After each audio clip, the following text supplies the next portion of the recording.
Now get Deuteronomy 7:6, because what we already teach is that you God's chosen people according to the Bible. Now we know a lot of times in church and on TV, they show us that Jesus was a white man. They show us that the people in the Bible was white. But guess what? You God's chosen people according to the Bible. You understand that? And let's see what God said about you, sis. Deuteronomy 7:6. Deuteronomy chapter 7 and verse 6. For thou art an holy people unto the Lord thy God. So what did God say you was, sis? He said you holy unto him. To the man, the same man that created the heavens and the earth, the grass and everything around, he said you holy, sis. Read. The Lord thy God hath chosen thee. He did what, sis? He chose you. Read. To be a special people unto himself. So God said you're supposed to be what, sis? God said you special. Not everybody. God said he have you as a special person. You understand that? Read. Above all people. So God said you're supposed to be what?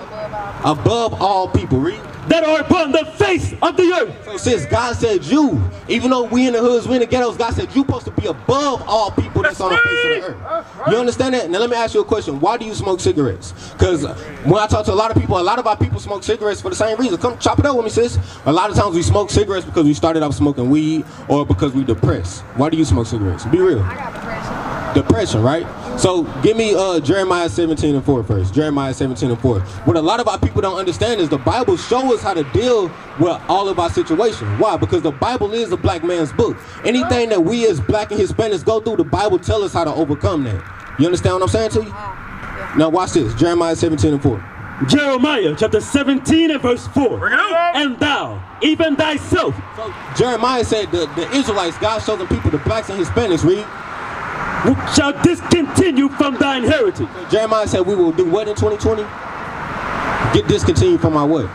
From our heritage. Our heritage is the Bible. Our heritage tells us that we're supposed to be above all people. Our heritage tells you that your body is supposed to be a temple. Our heritage tells us how to deal with depression. Go to Sirach 30:21. Because you got to understand, if we gonna say that we royalty, because our sisters like to say, oh, I'm a queen, trap queen this, trap queen that. We like to say we royalty, but royalty has to hold themselves to certain standards. That's right. You'll never see Donald Trump on TV smoking a cigarette. Why? Because in his mind, we know he's the damn devil, but in his mind, he's royalty. You understand that? You'll never see the governor of Texas rolling up a blunt, because in his mind, he's royalty. We have to get back to our mindset of royalty. Even though we deal with depression, even though we deal with all these things, the Bible shows us the way out. So let's see how God said you're supposed to deal with depression. Read. Sirach chapter 3 verse 30, verse 21. Give not thy mind over to heaviness. So God said, since you're not supposed to give your mind over to heaviness, what does that mean? No, he said don't give your mind to heaviness. What does that mean? That means give your problems to him. Right, that means don't get depressed. Don't give your mind over to depression. That's what heaviness is. Read. Give not over thy mind to heaviness, and afflict not thyself in thine own counsel. Do you know what it means when it says afflict not thyself in our own counsel? That's okay if you don't. Afflict, the word afflict means to make something hard on yourself. To counsel means your own advice. So what you do when you smoke a cigarette is you make your own life harder because you're trying to escape depression. Because let's say you smoke weed, you don't, but you smoke cigarettes. When you get that, because cigarettes, they give you that calming feeling, right? What happened when that feeling go away? What you do? You got the same problem, and then what you do? You smoke another cigarette. So what do it say on the back of that package? What's going to happen to you if you keep smoking cigarettes? 1 Corinthians 3. It said you can get cancer. You understand that? So you say you dealing with depression. Let's say you get evicted. You smoke a cigarette. After that feeling of you smoking that cigarette go away, you smoke another cigarette. And then eventually you become a pack-a-day smoker. Because we know people that's like that in the hood, right? A pack-a-day smoker. So let's see what God said going to happen if you keep smoking those cigarettes, sis. 1 Corinthians chapter 3 verse 16. Know ye not that ye are the temple of God? So God says, sis, you are the temple of God. God said your body is supposed to be special. For example, what a temple will be today will be considered like the White House. Can anybody just run up in the White House? God said your body supposed to be that same way. You can't just let any man run up in there, and you ain't supposed to just be putting any food or any tosses in there. Because God said your body is special. You understand that? Read. And that the Spirit of God. Hey, sis, we teaching that our people, the so-called blacks and Hispanics, sis, on the motorcycle, we God's chosen people. You chosen according to the Bible. Read. And that the Spirit of God dwelleth in you. So God said his Spirit is in you, whether you know it or like it or not right now. You understand? If any man defile the temple of God. So what does it mean to defile the temple of God? God said if any man defile his temple, harm his temple. So let me ask you, how do you defile your temple when you smoking cigarettes? You said it a while ago. You harm your temple by smoking because you ain't supposed to be smoking. Because you ain't supposed to be smoking, especially not that crap. The white man tell you what's in it. That's crafty. You used to smoke. Huh? I used to smoke weed, but I never smoked cigarettes, but I understand. I know a lot of people that do smoke cigarettes and a lot of people that stop. You understand? The weed and the cigar. I used to. Yeah, that's tobacco. I understand that. But guess what? I did it for the same reason you did, because I was depressed and I didn't have no other way out. But guess what? When I learned that I was God's chosen people, I learned my heritage, I didn't have no reason to smoke cigarettes. Now I know my way out. You understand that? And that's what we are here to teach our people. I'm a freak. I started on Thou sayest, you know what I'm saying? Read. If any man defile the temple of God, him shall God destroy. So sis, God said he gonna do what to you if you keep smoking cigarettes? He gonna destroy you. He said he gonna kill you. That's why you see a lot of people when we smoke cigarettes, we get what? Lung cancer, we get Heart disease. bronchitis, we get, what you say? Heart disease. Heart disease, and it mostly happened to black people. You already got bronchitis. You was born with bronchitis. So what is doing cigarettes? What is that doing? It's making it worse, and you know that. 2 Chronicles 36:15. Let me show you something, sis. Because a lot of people, they don't understand what the grace of God is. You been to church before? Yeah. What do they do when you go to most churches? I lived in the church. You lived in the church. My Okay. granny had Got you. a church on Understood. I grew up in the church somewhere too. But when you go to the churches, a lot of the times they do a song and a dance, they take your money. Then when somebody say, "What you learn in church today?" What you say? Nothing. Nothing. I used to say nothing. Not a damn thing. When Let's I be. got older, I started paying attention. All right, okay. So now, Isaiah 42:22, because one of the points you touch is that one of the curses that we go through is us being in the prison system. Let's read. Isaiah chapter 42 and verse 22. But this is a people robbed and spoiled. So God said his people in 2020, we've been robbed and spoiled. We've been robbed of our nationality because we think that we African Americans. But God said we are the real Jews. We the Israelites. But guess what? Our people have robbed us because we're not in Israel right now, are we? Who in Israel? Some white people, the Israelis. We've been robbed of our nationalities. They robbed us and then they put us in the hood. You understand that? He said we've been robbed and spoiled. What does it mean to be spoiled? Spoiled? Like your baby spoiled? That type of spoiled? Well, you can say that, but the words to be spoiled, like spoiled milk, mean to be made no good. You're not good. We no good. Like I remember, different. yeah, that's all good. Like I remember, I used to hear a lot of older black women say, "Boy, you ain't no good." Okay. That's what it means to be spoiled. You know what I'm saying? Look at our communities. We've been spoiled. Why? Because we can't even talk to each other face to face without trying to fight. A lot of times, we shoot each other in the streets. We don't even support our own movements. You understand that? That's us being spoiled. We no good. That's what it means to be spoiled. It's, guess what? Another example of us being spoiled is we sell weed and drugs to each other. If we want to make a profit off of selling weed, why don't we go to Plano and do it? Why don't we go to these white communities? That's us being spoiled. We only sell drugs to each other to kill each other. So remember, the point is that you said we'll be here in prison, that we will be in prisons. Read. But this is a people robbed and spoiled. They are all of them snared in holes. The Bible said we snared in holes. Another word for a hole or a snare is the trap. Yeah. Don't we grow up like being in the trap? We live in a poverty. Don't we have something called trap music? Yeah. That's showing you that we are the people of this book. We've always been the same. Read. And they are hid in prison houses. And God said the so-called black man and black woman, we be where, sis? In prison houses. Now go back to Deuteronomy 28:28. So I want to make sure, again, don't forget what we proving to you that, don't forget what we proving to you is that we are God's chosen people. Nobody else can open up this Bible and say, yeah, my people go through that. Our people go through that. A Chinese person can't come up to me and convince me that he getting shot down, that his people getting shot down in the streets like we is. A Chinese man can't come up to me and convince me that he's scared to get pulled over by the police. Right. But if my brother said, damn, bro, I got pulled over by the police, they beat me for no reason, I'm like, damn. I feel you, it probably happened, you know what I'm saying? But for Chinese man or a white man said, I'd be like, nah, bro, stop lying. You know what I'm saying? Hey, it's far in between, you know? It's oh yeah, Mexicans, but look, so-called Mexicans down the sign, they are people too. That's right. These curses, they live in these curses too. You understand? Deuteronomy chapter 28 and verse 16. Cursed shalt thou be in the city. So it said we'll be cursed in the city. You explain that. Come up here, sis. I want you to see the signs. I want to make sure you're getting all this. And cursed shalt thou be in the field. Yeah, stay on this side though. Stay on this side. I want you to see this. I want you to make sure you see the signs. And read that last part. And cursed shalt thou be in the field. He said another thing, we'll be cursed in the field in 2020. How, or 1619, how is we cursed in the field as a people? In the field, look at these signs. What was we doing in the field for over 300 years? We was picking cotton in the fields. That That's was right. raping our women in the fields. And slavery, exactly. And even today in 2020, the job field. What you said earlier, last hired, first fired, that's what they say about us. You understand? Now get verse 32. Deuteronomy chapter 28, verse 32. Don't lose the point. What we teaching you is that we God's chosen people. That's what we proving to you out the Bible. Read. Thy sons and thy daughters shall be given unto another people. Another thing the Bible says, our sons and daughters will be given to another people. When was our sons and daughters given to another people? It said our sons and daughters will be given to another people. They raped them, married them, sold them for slaves. How about today? You got kids? You got kids?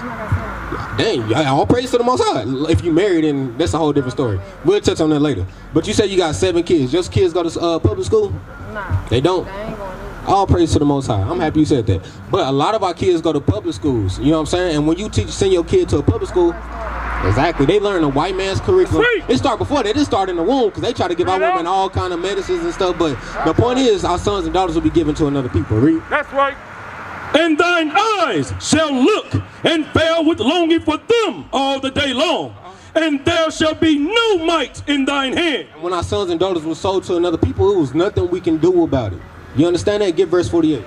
Verse 48. Therefore shalt thou serve thine enemies. And God said another thing we was going to have to do is we're going to have to serve our enemies in 2020. How do we serve our enemies? They make us their footstool. You know what I'm saying? Yeah, that's what we're supposed to do, but right now we live in the curses. When you read the blessings, that's in the blessing. They tell you that they're going to bend down at our feet. But right now we live in the curses. So right now the Bible said we will serve our enemies. How do we serve our enemies today? Nah, this is a bad thing right here. Yeah, God said we will serve our enemies. Let's read on. Which the Lord shall send against thee in hunger. So God said we will serve our enemies in hunger. If you want food, who you got to go to get it? Where you go to get your food? Where you go grocery shopping at? Walmart. Do we own Walmart? So we have to serve our enemies in hunger. And if you don't know that, our enemies is the same people that raped our women, that enslaved us and enslaved our kids. Right. The same ones that push these vaccinations in our neighborhoods. Right. The same one that pushed crack cocaine in our neighborhoods. Right. The same one that did something called redlining us, where they put all us in the projects. Those are our enemies. Let me get out. Exactly. So all praise you said out your own mouth, that's Bible prophecy. We will serve our enemies for hunger. Read. And in thirst. And if you want water, who you got to go to get it? You pay a water bill? Don't water fall from the sky? So why we got to pay for it? Because we cursed according to the Bible. That's but you're right. right, because they greedy of money. Read. And in nakedness. And if you want clothes, so you got to go to get your clothes. You got to go to your enemies. Exactly. City trends, right? Hey, city trends in the hood, but I can guarantee you black people don't own city That's trends. right. All these, what's some more stores? DDs, we don't own DDs. They always got a Claire's in the hood. They got these long places. These, what is this? Ross. We don't own none of these places. That's us serving our enemies and all those things. Read. And in want of all things. God said if you want anything, you got to go to your enemies. For example, you got a license? Yeah. You got some type of ID? What kind of ID you got? A Texas ID. Who you got to go to get that? Who? When you go to the DMV, is it a black man that's over that DMV? No. You understand it? Because the DMV is owned by the state. And the state of Texas is not owned by black men and black women. You understand that? Even though it used to be owned by Mexicans at one point in time before they took it for them. You know that? But that's going on to something else. But read. Bring it out. And he shall put a yoke of iron upon thy neck. God said this same white man that enslaved y'all, he will put a yoke of iron upon our neck. That's right. When did we have yokes of iron on our neck? We haven't had it? Look at these signs right here. What's this? You see all these signs? Yokes of iron? All that. That's Bible prophecy. Yeah, before Christ. Or, no, this wasn't before Christ. Well, we did have it before Christ too, but when we got brought over here in slavery, we had yokes of iron on our neck. Even today, when you get locked up in a police car, where they put the yokes of iron in? On your hands. Nothing changed. Nothing new under the sun, bro. We think we're free because we can go home after we leave the plantation. We still slaves today. Verse 60. Oh, read on. And he shall put a yoke of iron upon thy neck until he have destroyed thee. So he said after we was destroyed, they would take them yokes off our necks. How are we as a people destroyed? No, not just when we go to jail in general. When you look around at the black and Hispanic communities, how are we destroyed as a people? They got us living in poverty. How about cigarettes? That brings destruction to you. You understand that? So say this, you got kids, right? What's gonna happen? Because you smoke because you deal with depression and you deal with heavy matters in life, right? So let's say if you get lung cancer and you die, what do you think your kids gonna deal with? And what do you think they might do? They might end up smoking cigarettes. And then if they get lung cancer and then they die, guess what their kids probably gonna do? The same thing. You understand that? You don't have your kids right now? Okay. Hey, we'll touch on that later. You got some? Verse 46. Verse 46. And they shall be upon thee for a sign and for a wonder. God said these curses in 2020, he was going to give them to us for a sign. A sign like, for example, say it again. That's true. Just like how we gave the one to stop smoking cigarettes. But, hey, thou sayest, but, okay, we'll see. All right, so you understand that God, all these things happen to us because we broke God's commandments, right? So there's no point of me telling you why we go through these things without telling you how to stop these things, right? So let me show you some of the commandments you can start keeping right now to stop these things. So we already went over that you shouldn't smoke cigarettes. Let's get another one. You know what I want. Deuteronomy 22. Deuteronomy chapter 22. Verse 5. Deuteronomy chapter 22, verse 5. Hold on. Romans 7:14 before you get there. Don't drop that. Because remember, all these things happen to us because we didn't keep God's laws. What a lot of our people don't understand is God's laws is revolutionary. God's laws is spiritual. When you see us marching, yelling Black Lives Matter, it's because we want to start a revolution. That's because we want some type of revolution. We want change. God's laws is revolutionary. Let me show you that. Romans chapter 7 and verse 14. For we know that the law is spiritual. So God said his laws are spiritual, which means if we keep God's commandments, things will happen different spiritually. You understand that? That's right. In other words, another word for spiritual is revolutionary. So let me read some revolutionary laws you can start keeping today. And I'm gonna ask you, how are these laws revolutionary when we read them, all right? 22 and 5. Deuteronomy chapter 22 and verse 5. The woman. So this is a commandment specifically for you, sis. Shall not wear that which pertaineth unto a man. So one of the first things he said about a woman specifically is you're not supposed to wear what pertains to a man. What do our women wear today that pertains to a man? Pants. So what should you wear instead of pants? A dress. Hey, sis, you already know that. So let me ask you, if our women did that, how would that change our communities? How would it change? Yeah, so y'all will get more respect. There you go. Hold that. Sirach 19:29. Let me put it. Hey, how y'all doing, brother? Come up here and chop it up with me, man. Y'all all right? Hey, bro, we out here to teach y'all that y'all God's chosen people according to the Bible. Hey, y'all brothers are special to God. Y'all understand that? Hey, I'm not talking to nobody through no phone. I'm going to let y'all know that right now, all right? Sirach 19:29. Because one of the things we showed you that God's laws is revolutionary. And you said that you asked how would they change our community. Let's see. Sirach chapter 19, verse 29. A man may be known by his look. So the Bible say a man or a woman is supposed to be known by their look. For example, if you had on a modest dress, do you think men would talk to you the same way they would if you came outside in a bra and panties? No. Why? Because they're going to see you differently. They're going to say, dang, I can't just walk up to this sister and talk to her any kind of way. She respects herself. Look at her attire. That's right. And think about how that would change our communities. There will be no more single parent households because a man would have to marry you to get in there. You understand that? And it starts with your appearance. We used to scream Black Power while heroin was pushed. But at the end of the day, nothing's in vain. IUIC has been given a vision. The tents of Judah has risen. Many has attempted the mission. Minor murmuring, omitting, and missing the mark. Just reading that he had the flame of fire in his eyes gave us the spark. We on Paul's mission. We out on the road, purple and gold. From Mexico, Cuba, Haiti, Ghana, Sierra Leone. 144,000 boots banging, concrete crackling. These are how men repented at heart. The scriptures is proof. IUIC, we deliver the truth.